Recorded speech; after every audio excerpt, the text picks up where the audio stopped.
Pada suatu hari, Abu Nawas tengah menikmati pagi yang cerah di rumahnya. Tiba-tiba beberapa utusan Baginda Raja datang menemuinya. "Tuan Abu Nawas, Anda diminta Baginda untuk menghadap," kata salah satu utusan Baginda. Tanpa basa-basi dan bertanya sedikit pun, Abu Nawas bergegas untuk berhias dan langsung berangkat ke istana dengan utusan Baginda di belakangnya. Singkat cerita, sesampainya di istana raja sudah menunggu. "Akhir-akhir ini aku sering mendapat gangguan perut, Abu," ujar sang raja mengawali pembicaraan. Abu Nawas agak bingung juga, tetapi ia bersabar menunggu sang Baginda menyelesaikan titahnya. "Kata tabib pribadiku, aku kena serangan angin," lanjut Baginda Raja. Abu Nawas tiba-tiba mendapat firasat buruk. Pasti ini ujian lagi, pikir Abu Nawas. Urusan sakit perut jelas menjadi urusan tabib. Abu Nawas merasa tak ahli soal penyakit. "Ampun tuanku, apa yang bisa hamba lakukan?" tanya Abu Nawas kepada sang raja. "Aku hanya ingin engkau menangkap angin dan memenjarakannya," titah Baginda. Disambut wajah melongo dan kebingungan Abu Nawas. Benar juga perasaan Abu Nawas. Raja sedang menguji kecerdikannya lagi. Merasa tertantang, Abu Nawas pun langsung menjawab, "Siap Baginda, beri hamba waktu," jawab Abu Nawas. Lalu Abu Nawas pun diberi waktu 3 hari. Ia pun meninggalkan istana, menuju warung kopi. Pikirnya, ngopi dulu lah, biar otak encer untuk menjawab pertanyaan Baginda, pikir Abu Nawas.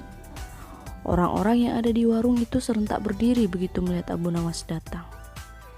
"Rezeki emang gak kemana," celetuk salah satu dari mereka yang berada di warung kopi. Sudah biasanya Abu Nawas dikenal orang yang dermawan.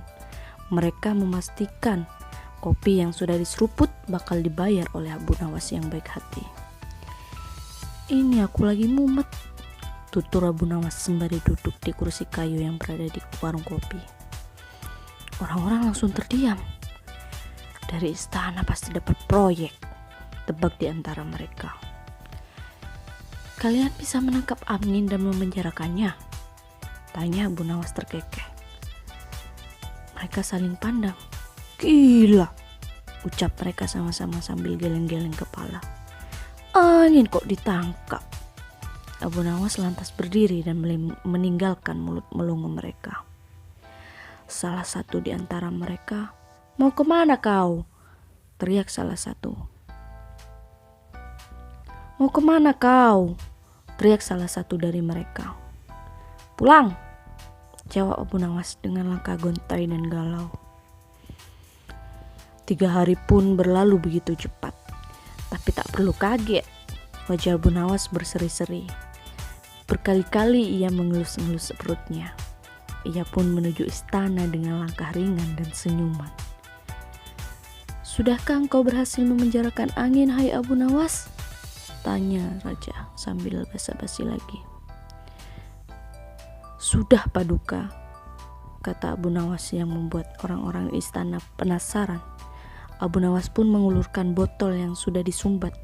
Kemudian ia menyerahkan botol itu kepada Baginda Raja. "Mana angin itu, hai Abu Nawas?" tanya Baginda sambil menimbang-nimbang botol itu. "Di dalam tuanku yang mulia," jawab Abu Nawas. "Aku tak melihat apa-apa," kata Baginda Raja.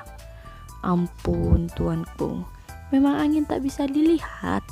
Tetapi bila Paduka ingin tahu angin, bukalah terlebih dahulu tutup botol itu," kata Abu Nawas menjelaskan. Tutup botol itu dibuka. Baginda Raja mencium bau busuk. Bau tersebut tak asing bagi Raja, karena bau yang menyengat hidung itu adalah bau kentut.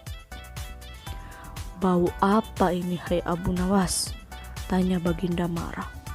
"Ampun tuanku, tadi hamba buang angin dan hamba memasukkan ke dalam botol. Karena hamba takut angin yang hamba buang itu keluar, maka hamba memenjarakannya dengan cara menyumbat mulut botol itu," kata Abu Nawas. Dan raja pun langsung menyuruh Abu Nawas untuk pulang ke rumah seraya bergumam, ada saja kecerdikan si Abu Nawas itu.